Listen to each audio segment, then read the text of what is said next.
Selamat malam rekan-rekan. Waalaikumsalam warahmatullahi wabarakatuh. Selamat malam. Izin Ibu dosen pengampu, izin rekan-rekan.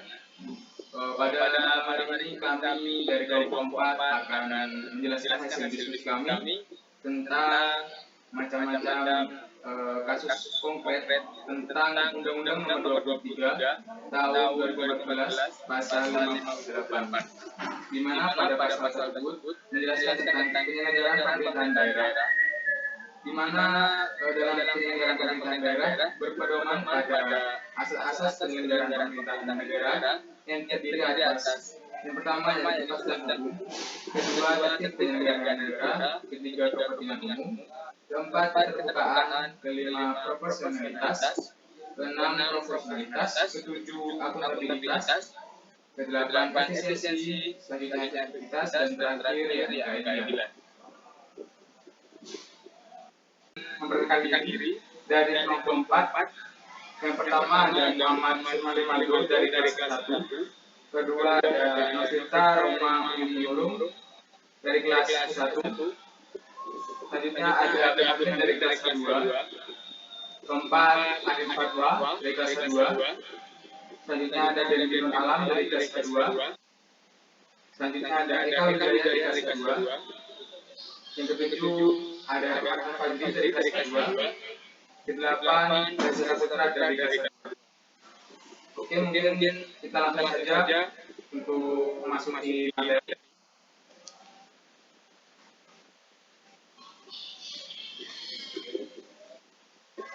Oke, mungkin bisa dibawakan oleh saudara Aldi Fatwa. Baik, terima kasih moderator. Yang pertama yaitu asas kepastian hukum. Contohnya yang sesuai yaitu pemerintah daerah mengadakan pungutan pajak harus berdasarkan peraturan perundang-undangan. Jika tidak dapat dikatakan pemerasan seperti pajak hotel, pajak parkir, pajak restoran, dan lain-lain. Dalam hal ini setiap orang mengetahui dengan pasti berapa pajak yang harus dibayar. Contoh yang tidak sesuai yaitu seperti pandemi yang terjadi saat ini. Sebelumnya beberapa pemerintah daerah membuat peraturan mengenai lockdown lokal dengan ketentuan dilarang berpergian, berjualan, dan menghindari kerumunan. Namun, dalam hal ini banyak masyarakat yang melanggar peraturan tersebut. Salah satu contohnya yaitu Wakil Ketua DPRD Tegal Wasmadi Edi Susilo menjadi tersangka pelanggaran protokol kesehatan berdasarkan Undang-Undang Kekarantinaan Kesehatan setelah menggelar konser dangdut saat pandemi. Konser dangdut itu digelar di lapangan Tegal Selatan pada tanggal 23 September 2020. Seperti contoh tersebut, wakil rakyat tersebut melanggar hukum yang ada. Hal ini dapat membuat masyarakat berpikir bahwa hukum dibuat hanya untuk formalitas saja dan tidak adanya kepastian hukum. Dan mereka juga akan berpikir bahwa beberapa pembuat peraturan melanggarnya, maka masyarakat pun akan cenderung melanggarnya.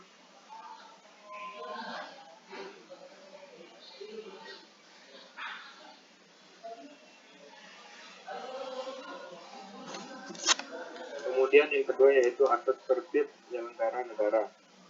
Contoh yang sesuai yaitu dalam memberikan pelayanan pada instansi pemerintahan daerah, setiap orang harus mendapatkan pelayanan yang adil dan tertib sesuai dengan proses penyelenggaraan yang berlaku yang bebas dari KKN. Contoh yang tidak sesuai, korupsi yang dilakukan oleh kepala daerah yaitu operasi tangkap tangan wali kota Cimahi, KPK kita sekitar 400 juta terkait proyek rumah sakit. Dari contoh tersebut terlihat jelas sangat tidak sesuai dengan asas tertib penyelenggaraan daerah, di mana kepala daerah sendiri yang membuat kerusakan nama baik sistem penyelenggaraan negara dengan melakukan korupsi. Hal ini membuat masyarakat kehilangan kepercayaan dan akan menganggap bahwa penyelenggaraan pelayanan kepada masyarakat itu buruk.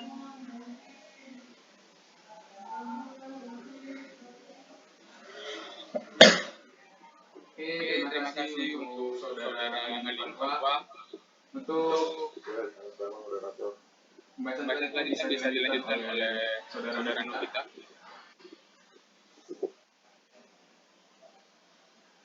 Baik, lanjutkan presentasi dari kelompok kami, asas kepentingan umum.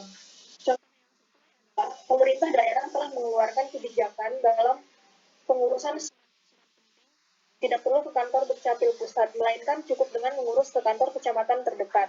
Ini membuktikan bahwa asas kepentingan umum telah berjalan, di mana tidak mempersulit masyarakat dalam mengurus kepentingannya. Pendapat saya, pemerintah telah memikirkan kepentingan rakyat banyak, di mana lebih mementingkan kepentingan rakyat banyak agar tidak susah payah dalam mengurus dokumennya. Selanjutnya, contoh yang tidak sesuai adalah dalam pelayanan pembuatan surat-surat penting seperti KTP, KK, dan SKCK, seharusnya pihak pemerintah dapat memberikan pelayanan terbaik, seperti tertib kedatangan dalam pelayanannya dan proses pembuatannya dipercepat sesuai dengan semestinya. Fakta di lapangan, kebanyakan jika yang mengurus surat tersebut memiliki orang dalam, maka pengurusannya dapat didahulukan sehingga masyarakat yang lain akan terhambat pengurusannya. Ini merupakan contoh yang tidak sesuai dengan asas kepentingan umum, dikarenakan lebih mementingkan kepentingan pribadi atau golongan daripada kepentingan orang banyak atau umum. Aldo.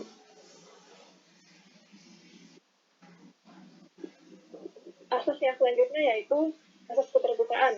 Contoh yang sesuai yaitu masyarakat dilibatkan secara aktif dalam proses penyusunan rancangan peraturan daerah dan sampai disahkannya menjadi sebuah peraturan daerah, sehingga tidak ada dari produk peraturan daerah yang lepas kontrol dari masyarakat. Artinya, masyarakat mengetahui dengan pasti rancangan peraturan daerah apa yang akan dibahas dan peraturan daerah yang dihasilkan itu sesuai dengan kebutuhan dari masyarakat. Dan yang tidak sesuai dari asas keterbukaan ini adalah kasus korupsi EKTP. Seperti kita ketahui, pejabat-pejabat daerah salah satu contohnya yaitu seperti kasus Setia Novanto yang melakukan korupsi EKTP. Terima kasih untuk saudara Novita, penjelasannya jelas ya. Selanjutnya bisa dilanjutkan oleh saudara Aldo untuk kasusnya.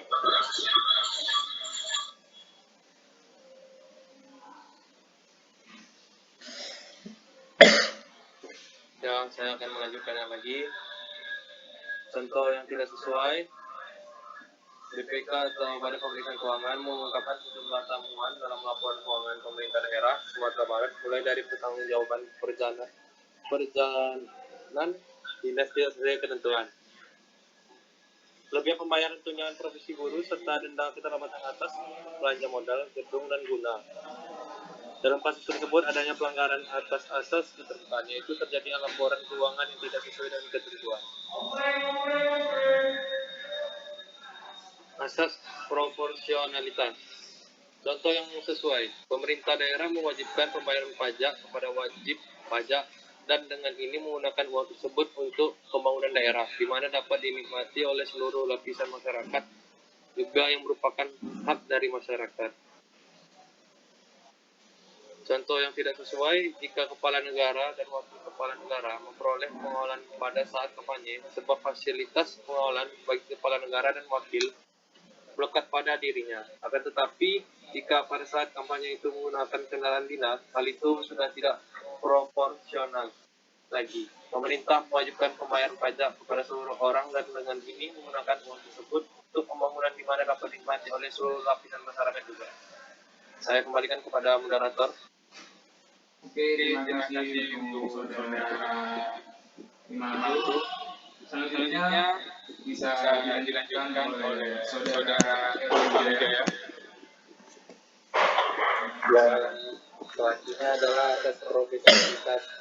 Contoh yang sesuai adalah Kementerian PU atau Pekerjaan Umum dan Perumahan Rakyat PUPR meminta pemerintahan daerah atau Pemda yang mendapatkan bantuan pembangunan rumah susun atau rusun dapat mengelolanya secara profesional.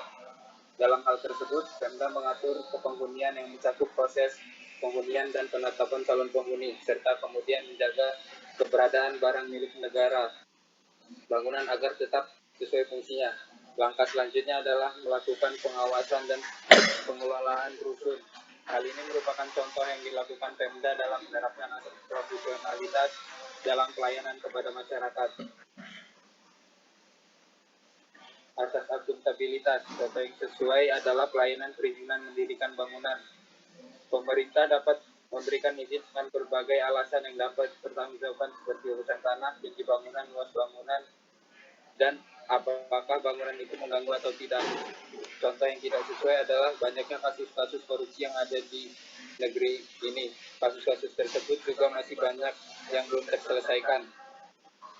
Data penyelesaian kasus KKN yang ditindaklanjuti sesuai peraturan perhubungan yang berlaku tahun 2002 sampai dengan Maret 2005. Asas efisiensi. Contoh yang sesuai dalam kebijakan yang ditetapkan oleh pemerintah daerah harus menghasilkan hasil yang paling baik dengan pengorbanan yang paling kecil, seperti penerapan e-government dalam ruang lingkup pemerintah daerah demi meningkatkan kualitas pelayanan di daerah yang berbasis smart city. Terima kasih saudara Eka atas penjelasannya. Ini langsung bisa dilanjutkan oleh saudara Dendi untuk selanjutnya.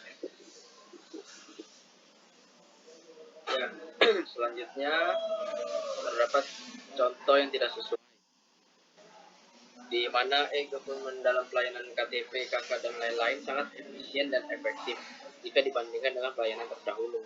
Namun, dalam penerapannya masih banyak kebijakan yang tidak berdasarkan asas efisien seperti kebijakan penanganan COVID-19 yang sangat bertele-tele sehingga banyak menghabiskan dana dari APBN maupun dari APBD.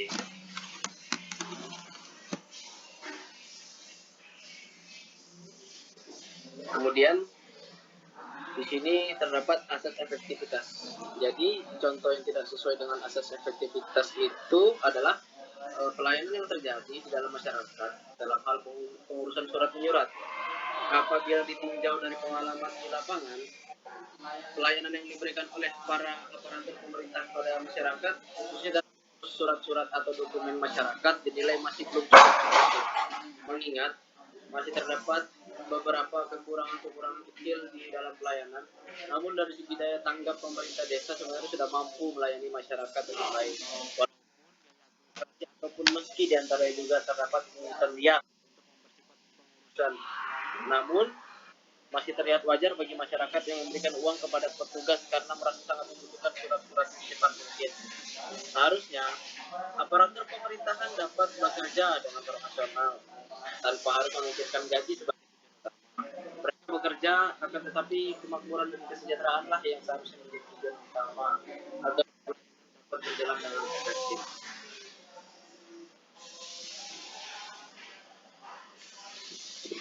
Terima kasih saudara Dendi. Langsung saja dilanjutkan oleh saudara Reza Saputra untuk slide selanjutnya.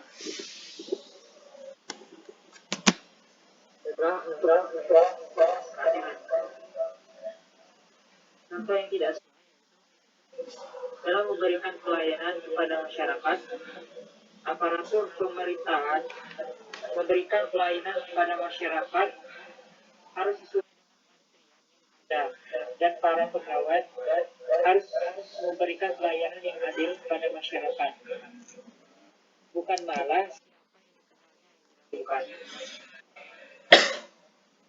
kita beralih ke hukum publik. Hukum publik didefinisikan hukum yang hubungan antara negara dan personal atau mengatur kepentingan umum.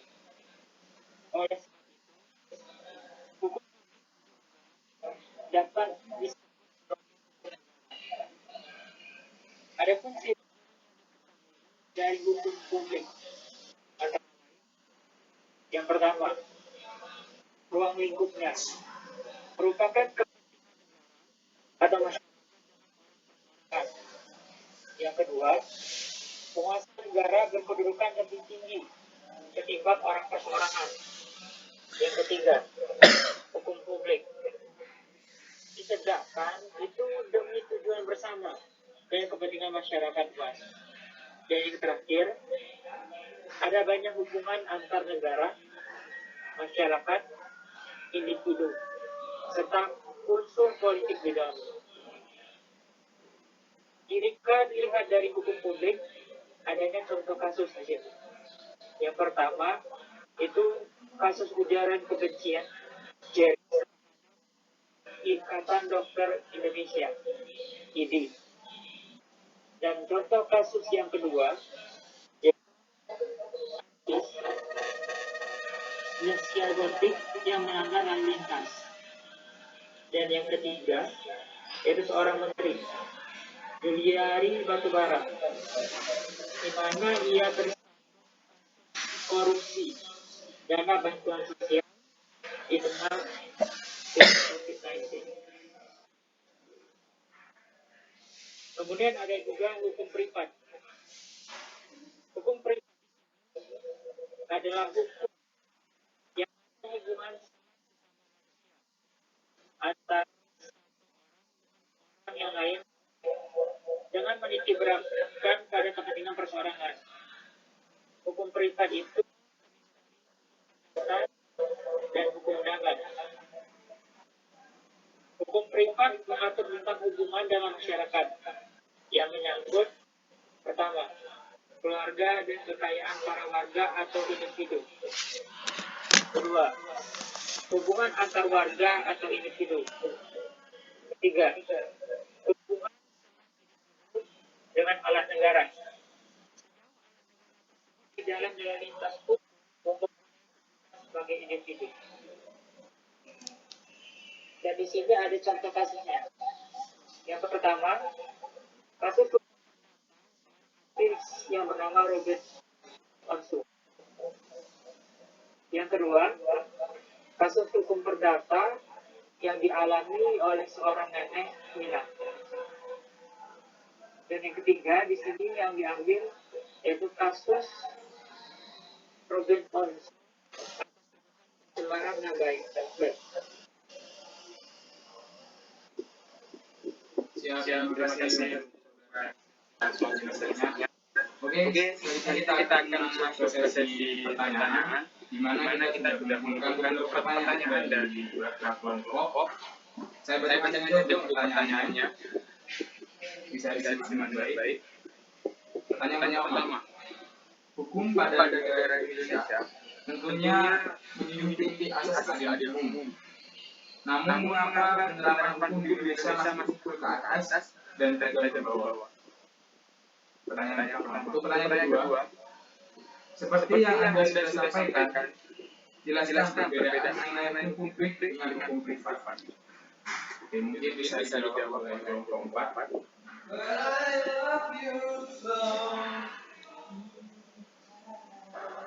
Baiklah, saya akan menjawab pertanyaan nomor 1. Jawaban dari menurut kelompok kami yaitu di Indonesia tidak berlandaskan asas keadilan, namun kondisi masyarakat Indonesia saat ini masih banyak yang tidak mengerti hukum, sehingga ketika tidak bersama dengan kuasa hukum di samping mereka, untuk bisa diterima langsung tanpa adanya pembelaan yang teoritis berdasarkan hukum. Karena perlu untuk diketahui bahwa dalam sidang yang menang adalah yang berhasil maksimal. Dan seperti yang telah diketahui, menyewa pengacara yang benar-benar membela itu butuh perjanjian. Dan perjanjian pasti berhubungan dengan uang. Inilah faktor yang membuat hukum nampak terlihat tumpul pada kalangan atas dan tajam ke bawah. Apa namanya? Ya. Hah? Sudah ini. Akan dibacakan kesimpulan. Oke, terima kasih atas jawabannya. Oke ya. Selanjutnya untuk pertanyaan nomor 2 bisa menjawab. Saya, Dia Praja Dini Nur Alam, ingin menjawab jadi perbedaan dari hukum privat dan hukum publik ya tadi pertanyaannya. Siap. Jadi yang pertama, hukum publik itu hukum yang mengatur hubungan antara warga negara dengan negara beserta alat-alat perlengkapan negara. Sedangkan hukum privat, hukum individu yang satu dengan individu yang lain dengan menitik beratkan pada kepentingan perorangan. Jadi di situ perbedaannya dari segi pengertian. Dari segi jenisnya, hukum publik terdiri dari hukum tata negara, hukum administrasi negara, hukum pidana, dan hukum internasional. sedangkan hukum private terdiri dari hukum perdata dan hukum dagang. Kemudian dari materinya, hukum publik ini berfokus pada masalah kemaslahatan, sedangkan hukum private ini fokus kepada masalah pribadi. Dan juga di sini perbedaan dari tuntutannya, tuntutan diberi oleh jaksa bagi hukum publik, sedangkan hukum private itu tuntutannya diberikan oleh pihak penggugat. Dan pertahanan hukum dari kedua hukum ini, hukum publik dipertahankan oleh negara dan pemerintah bersifat aktif, sedangkan hukum private itu dipertahankan oleh individu dan pemerintah bersifat pasif. Mungkin sekian jawaban dari saya, terima kasih. Oke, terima kasih untuk jawabannya saudara Dendi. Mungkin tadi aja pertanyaan dari kelompok dan sudah sampai di ujung pembahasan, maka dapat disimpulkan yang akan dibacakan oleh saudara Thierry. Dipersilakan. Oke, seperti yang disampaikan tentang contoh konkret asas umum pemerintah yang baik, pasal 58 Undang-Undang Nomor 23 Tahun 2014 tentang pemerintahan daerah, yaitu terdiri atas asas kepastian hukum, tertib penyelenggaraan negara, kepentingan umum, keterbukaan, proporsionalitas, profesionalitas, akuntabilitas, efisien, efektivitas, dan keadilan. Dapat disimpulkan bahwa pelaksanaan asas-asas umum pemerintahan yang baik dalam sistem pemerintahan Indonesia akan berjalan dengan baik dan lancar apabila didukung oleh adanya administrasi yang baik tergantung pemerintah itu sendiri. Selanjutnya, hukum privat adalah nama lain dari hukum sipil, sementara hukum publik adalah nama lain dari hukum negara. Keduanya dibedakan, adapun penjelasan mengenai perbedaan tersebut sebagai berikut. Hukum privat adalah suatu hukum yang fungsinya mengatur hubungan antara orang dengan orang. Adapun yang menjadi titik berat pada hukum privat ini adalah kepentingan perorangan. Hukum privat dapat dicontohkan yaitu seperti hukum perorangan, hukum keluarga, hukum harta kekayaan, hukum waris, dan lain-lain.